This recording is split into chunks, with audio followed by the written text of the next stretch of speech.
Hey, everybody. Welcome to another episode of Ad Nauseum. I am Scott, and we have producer Pat on the other side. What's going on, dude? Not much. Another great background this weekend. Big John's Deck in Kansas City. Absolutely. Fantastic establishment. I remember, did we do comedy shows there? Because I feel like we did back in the day. I think at one point we did. I think we did. And it's always loud because no one ever advertised that there was going to be comedy. And I think we were on the deck in the corner, and like 8 people off to our left were paying attention. And then the next 40 to 70 people to our right didn't give 2 shits that we were there. Yeah, I know of those 8 people, probably half of them were friends of ours or something. Oh yeah, for sure. And like the microphone wasn't great. The speakers sucked. And it was just like, that's how you knew you really enjoyed comedy, because like no one's listening, but I'm going to get through my 10 minutes here. Yeah, just going to power through. Because you can't even talk to people in the crowd or anything because there's no you couldn't. Yeah, and that's one of those times where I'm like, thank God I'm not the headliner on this show, because I wouldn't want to do 25 minutes in front of these monsters. Yeah, I just have to do 10. Yeah. An hour and a half show, people who aren't there for the show start getting very pissed off that you're doing comedy there. Yeah, especially there. Like that's a corner that people could be like smoking and drinking in. Yeah. Especially. Yeah. Is Big John's Deck still open? I believe so, but I'm not sure. But yeah, I think they made it through That's good. COVID. But yeah, they had like great burgers there too. Love Big John's Deck. They're an unofficial sponsor of Ad Nauseum podcast, which but they also, are not. You're right, totally. I think they only did comedy there a handful of times because it was terrible. Yeah, it was bad. Not a great comedy bar though. Great bar, great food. Yeah. I feel like that's one of those places that I miss in Kansas City, even though I didn't go there a lot. But every time I went there, it was a lot of fun. So yeah. So like, because if you haven't listened to Ad Nauseum before, sometimes Pat and I get off on tangents where we just bullshit because we've known each other for a while. But there is this thing about Ad Nauseum podcast. I feel like our slogan, even though right now our slogan on like our Instagram is, we used to be the 95th most downloaded podcast in Venezuela, like that, because that's a real thing at one point. But now I feel like our slogan has to be the most unsponsorable podcast in the history of podcasts. Like, who would want to sponsor us? What, like, we would have to sign like an NDA just so people were like, hey, you can't shit on us. Okay. You have to like, hey, if we're stamps.com, because they advertise with every podcast, you can't shit on us, which we're open for. But up until people realize that, we are the most unsponsorable podcast. So that's why we have to say unofficial sponsor of the podcast, Big John's Deck. Absolutely. Yeah, I know no one's paying for any of these spots. No, not at all. Granted, we don't have the viewership yet, but even if we had like an eighth of a Joe Rogan podcast, that's too many. That's still a lot. even if we had a decent little army of listeners, people would be like, we're staying away from this commercial hating podcast. Tim Dillon, who has, a very popular podcast, he's lost some sponsors because of the content in his commercials.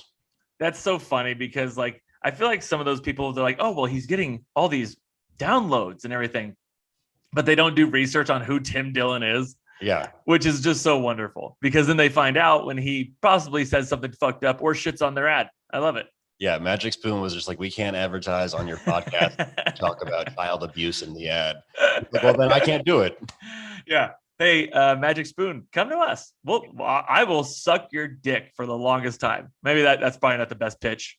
Oh my God. Like, not even. I mean, verbally, not, I'm not going to suck the man's. I mean, like Terry Magic Spoon. He's not a real person, Terry Magic Spoon. Yeah. It doesn't even have to be money. Just send us product. Like, that's fine too. Send us a big box of that. Yeah, that's fine. What was Magic Spoon? Cereal. It was just cereal? Yeah. Oh. Like, do they like like wine of the month is like cereal of the month? Like they just send you cereal? No, it's like a thing where it's keto, sugar-free, whatever, healthy-ish cereal, but they're all knockoffs of like Fruit Loops and Cocoa Pebbles and whatever. But they come in like, I'll shit on it because it's not a sponsor. They come in like the little tiny boxes, but they're like the price. They're like $20 a box, but it's like one bowl of cereal in a box. Wow. Yeah. So it's kind of all right. Hit us up, Magic Spoon. Even though we just kind of shit on your product. If they give us money, then it's not bullshit. Then it's great. It's not. It's probably the best cereal I've ever had in my stupid mouth. And I'm all about the keto life. That's all I do. All right. We've shot this shit enough. Let's get to our commercials for this week. I think our first one that I had in this order, I always forget. I'm losing my mind. I just sent you these like 2 hours ago. It is a Skechers commercial. That's right. So there's been these Skechers commercials that have been, it's like they always have like an athlete, and they've been going the football route. So they've had Joe Montana, they've had Howie Long, Tony Romo. That's the kind of like who they're using. Uh-huh. But here's the thing: like I think Howie Long has been in the most of these. Let me look this up, because actually, while you're watching, it's like, go ahead and hit play. I got something to look up because I got to think about this. So here's Howie Long for Skechers. It was built to support a big guy like me.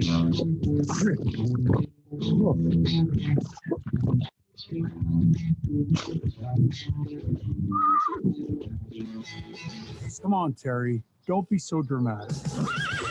Luckily, I found footwear that gives me the support I need. Skechers teamed up with experts to create footwear with certified arch support for all-day comfort. Sorry, buddy, horseshoes don't come in arch fit. Try Skechers Arch Fit with certified arch support. Okay, so basically, if you aren't watching on YouTube, which you're probably not, let me just describe what this is. Basically, it's Howie Long wearing a pair of Skechers and talking about how large of a human he is, right? And then he starts sitting on things, and they keep collapsing. And I'm like, I just looked it up. That's what I was looking up, was how big he is. Now, he was an ex-NFL defensive lineman. He's a big dude. I get that. He's 6'5". They're listing him at 265. He's like 60. I bet he's like 240. 6'5", 240. Nothing to shake a stick at, right? Big dude. Yeah, not obese, but just big. He's not breaking a chair and violently, possibly breaking the legs of a horse fat, though. Like, this is fat shit. This is obese BMI out the window shit. They're like fat shaming Howie Long. Yeah, I get it, Skechers. You're trying to say, like, hey, our arch fit is so fucking durable that even Howie Long could, like, no. Give me like the Big Show from WWE. Give me the largest human being in the world. You can't just give me 6 foot fucking. I hang out with guys bigger than fucking Howie Long. Okay, they're not breaking chairs, and I get what they're trying to do, but the visual is off for me. No, yeah, it doesn't make sense. You're totally right. Howie Long is not breaking anything. He's in great shape, especially great shape. Looks good. Yeah.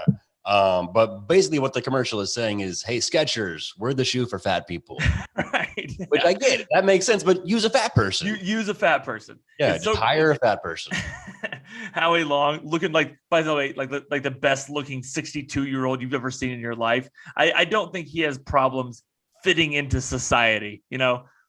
He broke a chair. That horse was afraid of him, and like the whole callback that he called the horse Terry, which is Terry Bradshaw from like God, that's such insider. Like their kind of like market, or like their demographic, their audiences they're going for are basically the old dudes, the only people in the world who watch like that Sunday NFL countdown with him and Terry Bradshaw. Yeah. It's the worst show to watch. You can't, if you actually like football, don't watch that show.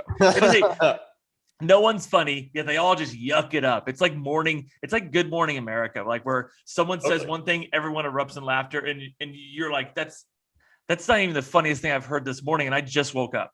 Like why are you all fucking laughing? You understand that makes it worse, right?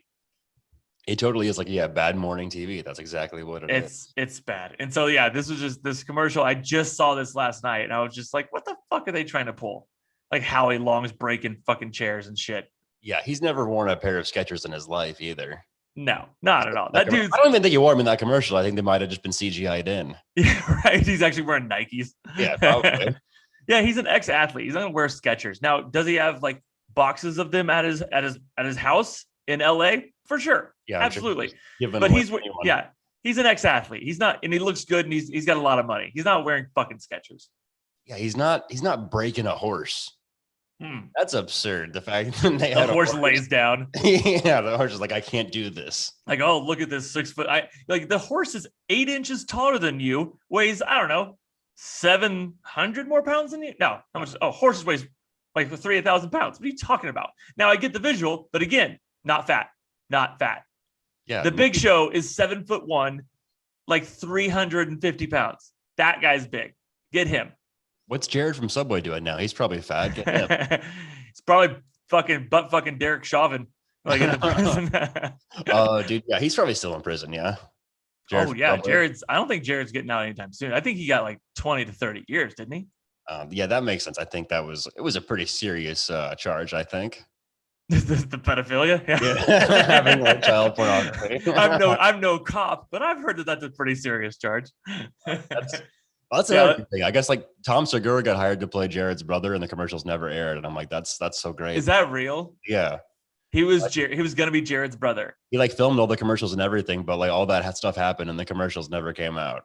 That's fucking hilarious. We need to see those hit. Like they still exist somewhere. That film still exists somewhere. And that would be amazing to see because and he talked about when he signed up for it, it was a big deal at the time. And of course, that's a lot of money. Yeah, and there were going to be like paid spots. You go to places with Jared where he holds up his pants and right. But like they just hired him to be the fat piece of shit brother, where it was like Jared's going to eat the healthy sandwiches, you're going to eat the meatball sub. Right, and who better to have than a comic? Like let him take all those bullets. Who gives a shit? I mean, that's a perfect signing, and I wish that would have happened. And I need to see all of that film. Too bad Jared just had to be a pedophile. I know for everyone. I'm not even mad about the kids. I'm just mad about Tom Segura not getting those checks. Dude, yeah, that's a lot of money. National commercial money. You know what's so wild about that is like people are dumb enough to like not know who Tom Segura is. I'm not gonna say like everyone should know who Tom Segura is, but he's like one of the best comics working today. And some people would come to his shows just knowing him as Jared's brother. Like they would be like, "You're doing stand-up now?" Yeah. Oh, 100%. Yeah. And then they would be heartbroken when they found out that they're actually not brothers. These are like the people that still think that like everything is real in pro wrestling. And I'm a pro wrestling guy. I like it. But like some people they go there and they start crying because, a brother turned on a brother, even though they don't even look alike. They're not actual brothers. It's called kayfabe. Fucking relax. They're just invested in the storyline. So invested. All right, let's get to our next commercial. This is neutral. What was it? Culturel. So this is a quick one. It's just a 15-second. This is one of those commercials. It's so quick, and I'm so bothered by what's going on in the commercial that I don't hear the commercial. Okay. So I think Culturel has something to do with immune system, but I'm not even sure. So go ahead and run this 50-second ad. Okay, Sparky, that's enough. Parenting isn't an exact science. Supporting their immune system is with Culturel's probiotics, scientifically proven to help keep immune system strong. Huh. Oh, so it's for diarrhea. Basically. Isn't that what probiotics are? It's just for diarrhea. I think so. Like yogurt is like a probiotic. Right. I feel like this coffee I'm drinking is a probiotic. Yeah. But so basically in this commercial, it's a dad. It's a guy, I should say. You don't know he's a dad yet. It's a guy sitting at his computer. You're facing him. You can hear behind him like a chew toy just going nuts, like the squeak of it.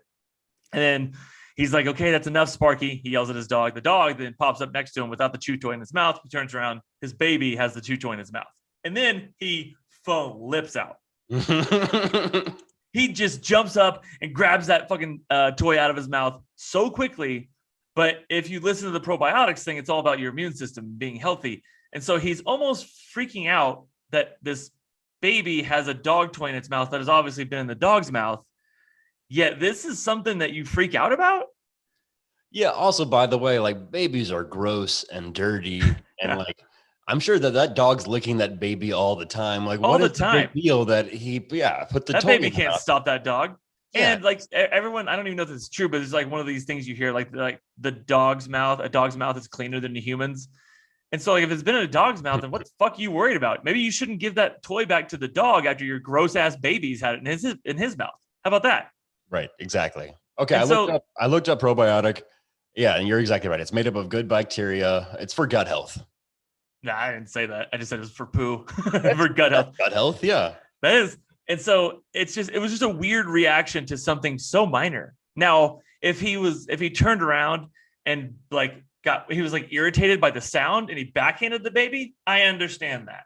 Like that, I understand. Because that toy is annoying. That sound toy's is annoying. And you got to teach that baby a lesson. I don't care if it can't walk yet. You got to teach him young. You got to instill that early. But still, it's just like it was a weird overreaction to something. Like I normally, if you're showing me like that kind of reaction, I should be like, oh shit, yeah, like definitely get that baby some help. No, this is not that. This is not your mom's house where you're just like, oh God, what just happened? Yeah, no, if the baby was holding like a dildo or a syringe Right. or something, then that's reason to freak out. We could have a list of shit that baby had in his mouth. Then you freak out. Yeah, but not a dog toy. A chew toy, we're good. We're good. Yeah.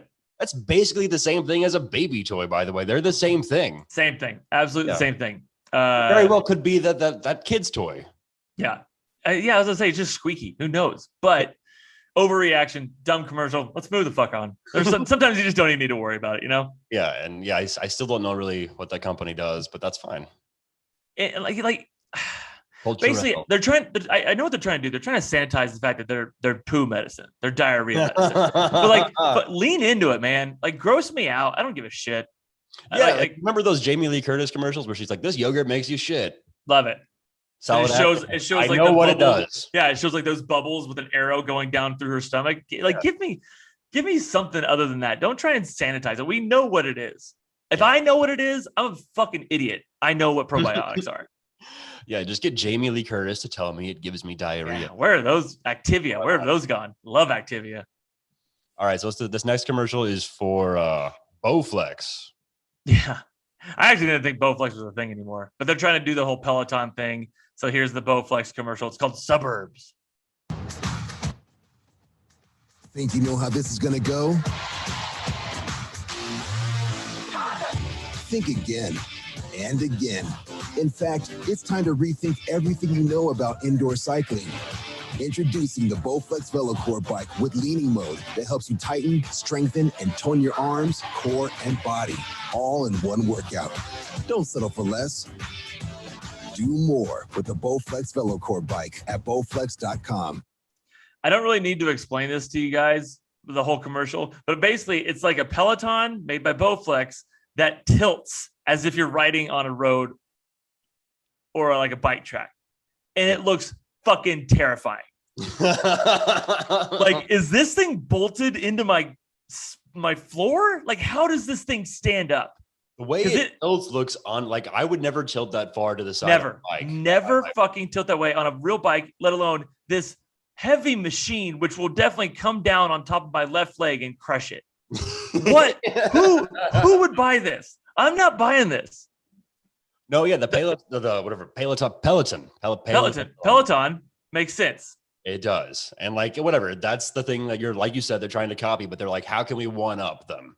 Also, does like cause mass injuries. Yeah, no, I get you, right? Let's get everyone to sue us to actually put us out of business, put us out of our goddamn misery. So like, yeah, it tilts to the right, it tilts to the left. I don't think that thing's standing up. It's a commercial, I get, so it's gonna work perfectly. But holy fuck, who is gonna have, I don't know, the faith that you won't topple over the first time you take a hard left? Yeah, and it's like, are you setting that up yourself too? Do you build it yourself? Because it's like, I don't want that. No. That responsibility is all on me. And if I build it, it's going to fall apart the second 100%. That's not going to end well. And this guy on this Bowflex wasn't a little flake. He had some mass to him. He was a big dude. It wasn't Howie Long big, because obviously he didn't sit on it and it didn't fucking break into 1,000 pieces. But he was a good sized guy, and it just looked it looked effortless that he was just moving from left to right. And I'm like, I don't trust that. I like, especially a first generation of anything. You never trust the first generation of anything. So I'm guessing you have to bolt that thing the fuck down. But even if you did, no one has concrete floors.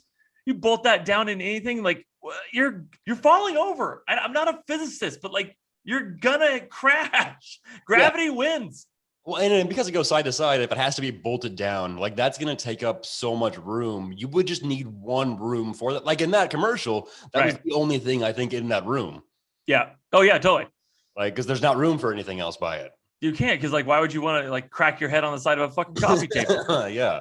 And also, by the way, there's a different cut of this commercial where I think if you just laid on some like Jordan Peele, like horror trailer music, like I Got Five on it or something. Because in the commercial, if you're not watching it, what happened was it's a very in shape black guy that's on the bike, and people in his neighborhood, white people in his neighborhood, just start looking through the window. That's true. It's very get out staring at him. And he doesn't notice at first, and then he looks up, and there's like 7 white people that are just staring at him through his window. And he's gonna start pedaling faster, and he's not gonna go anywhere. There's a different way. Like, I don't know what the next step is, but yeah, that's like some Get Out kind of thing where it's like, I would like to hear that with that music for sure. Yeah. I'm glad you brought that up because technically up until this part that you just brought that up, we weren't even complaining about the commercial. We were just complaining about the product not fucking working. But yeah, you bring that up because the one thing that about the Peloton commercials that I've always noticed is whoever's on the Peloton bike is doing it directly in front of a window in their house, right? Yeah. Mm-hmm. And so they have to be seen, or the illusion that they're being to be seen. I'm pretty sure during daylight you're not gonna be able to see me in my fucking through my thing. But like, anyways, so like at least they did the same thing as Peloton did. They put that guy right in front of that window for him to see all those white devils just fucking staring at him. But at least like in the Peloton commercials, like it's usually just like a very attractive, ethnically diverse woman on a bike that's like in the back. Hottest married couple with kids you've ever seen in your life. Yeah, and it's usually like a beach or a mountainside or something in the background. But this was just like a suburban white neighborhood where they were all just like they were going to kill this black man. For sure. They're like, once he's done with his workout, we're going to get him because he'll be so tired. Yeah, we're going to steal his bike. That's enough. That one just saw me, or I saw that one and it just blew me away with how stupid that product seemed. We have, that's the kind of the end of our first segment. I don't even really know what to call that first segment, but here's our last segment of this episode. It's a oldie but a goodie, blast from the past, whatever you want to call it, where we show an old commercial from back in the day. And this one, I kind of remember this one. You probably don't. You're a little bit younger because like I just remember that it had a nice, it's not even a jingle. It's like a rap. Okay. So here's from 1996, a Good Humor ice cream rap. I'm not even gonna call it a jingle. I'm a good humor man. I'm the only man with the ice cream pan. I take my ice cream across the land. Strawberry shortcake, a chocolate eclair, toasted almond with the savoir faire. Cookie sandwich with a chocolate chip. How about a sundae cone that'll make you flip? I'm a good humor man.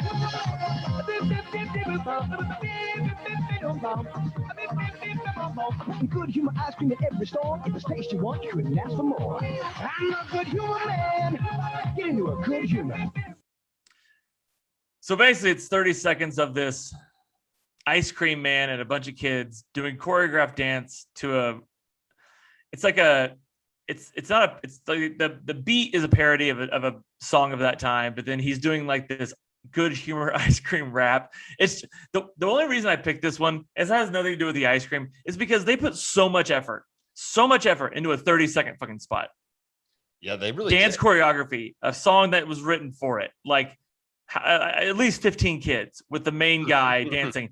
At least, now I know that like they're probably doing it all in a studio, but like at least 8 different kind of scenery changes, kind of like angles or whatever. It's just, it exhausted the fuck out of me seeing this. Now as a kid, I've been like, holy shit, this is awesome. Oh, for sure. And it definitely looks like it's from 1996. Those were the kind of commercials that were coming out then. For sure. So it's like that beep, bop, bop, bop, bop. Whatever that song is, I remember it from that day. There probably aren't even words. It's like 1996 EDM kind of nonsense, like house music. Exactly. But it just like watching this commercial as a grown up, I was sweating. Like there was just too much fucking going on. And I actually looked up to see if Good Humor is still around, and they are. Oh, really? I need to pull something up on my computer because I went to their website, right? Just to make sure they had one, just to make sure they're still doing a thing. And here's the first thing I see on their front page or on their homepage.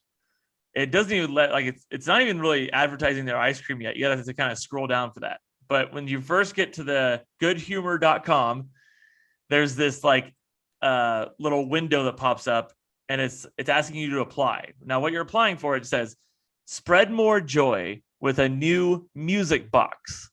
Which I'm like, a music box, like a boom box? What the fuck are you talking about? Yeah. And then underneath it says, Good Humor is giving ice cream truck drivers, by the way, 8 people drive fucking ice cream trucks. I don't even understand how you're going to find these people. But Good Humor is giving ice cream truck drivers the chance to win a free Nichols Electronics music box featuring the new jingle created by RZA. From Wu-Tang Clan. What? What the fuck is happening? I couldn't fucking believe this when I saw it. Yeah, that seems like an Onion headline or something. That's not featuring a new jingle created by the RZA from RZA. fucking. Oh my God, this was the greatest thing in the world because like, and only ice cream drivers can win. And I was just expecting. I wasn't even expecting to find a website, let alone the fact that they have collaborated with 1/8 of the fucking Wu-Tang Clan. That's just absurd. I mean, like now I get it. We're in a world of like Snoop Dogg has a television show with Martha Stewart, and like, fucking like Ice-T is doing fucking laundry detergent commercials. I get it, but like I just wasn't expecting the collaboration. It came out of fucking nowhere. Yeah, I didn't even know that they were still a company. Like, nope, alone collaborating. I was pumped. I was like, oh shit, look at them. They had like a modern logo and everything. And I click on it, and holy shit, if I was an ice cream truck driver, like I said, there has to be 14 ice cream truck drivers in America. Yeah, who's doing that? That definitely didn't survive COVID. No one wants to buy something out of someone's. But now I want to apply because I want to hear this goddamn jingle. Yeah. Is there ice cream only sold in ice cream trucks? Can you not buy it like in a store? Because I've never heard of it. Honestly. I looked it up and I feel like I found it. Like, you know how I typed in good humor just in Google and it showed me a couple of spots in Denver that I can find it. Okay. So I'm guessing they can, but like, yeah, I feel like in ice cream trucks, yeah, they hit that hard. I'm guessing because like they wouldn't offer this stupid like not subscription, but this stupid kind of like advertisement if they weren't in ice cream trucks, I guess. Right. I guess they're trying to help the ice cream trucks of America, which I have no problem with, but it's just such a niche group. Niche, whatever. Yeah. However you want to say it. Yeah, it's a small group of people. I don't know. It's a small group of people. And so it just cracked me up, and I was so happy that I found that good humor commercial strictly for the RZA name drop there. Also, it's definitely not him, but that guy, the white guy, the ice cream dude, looked like Mike Rowe from Dirty Yep. So I'm so glad you brought that up because that's the reason I clicked on it in the first place. I'm like, oh, this could be like his first gig, you know? He's like, he was an actor. He tried. I bet he did some stuff. And I click on it and I'm like, it's not him, but like it does look like Mike Rowe. It looks a lot like him. Yeah, that would have been great if that was him. Yeah, no, that's awesome. All right, well, I think that is our episode for this week, Patrick. We actually are going to drop this week. Drop this like we're an album, whatever. Drop it. We're going to upload this, if you will, this week. And also on this weekend, we're going to do kind of a bonus episode. Patrick, you want to tell the audience what that is about? Yeah, we're doing a little producer takeover episode. Producer takeover! I'm going to play some stuff that Scott doesn't know about, and then he's going to react to it, and that's what's going to happen. I had to tell Pat, I'm like, you can't do a million movie trailers because I know that's what you want to do. Yeah, it doesn't play well though. You're right. No. But like, you're a movie guy. You're a movie buff. You love it. I have no movie trailers. I got something on my sleeve, but they aren't movie trailers. But they're kind of not. Is it going to be better than Good Humor plus the RZA? Dude, I don't know what could be better than that. All right. Well, I'm good if you're good, Patrick. Absolutely, dude. All right. Well, we'll see you the next time. Why did I say see you? That's so stupid. All right. Have a good one. Bye.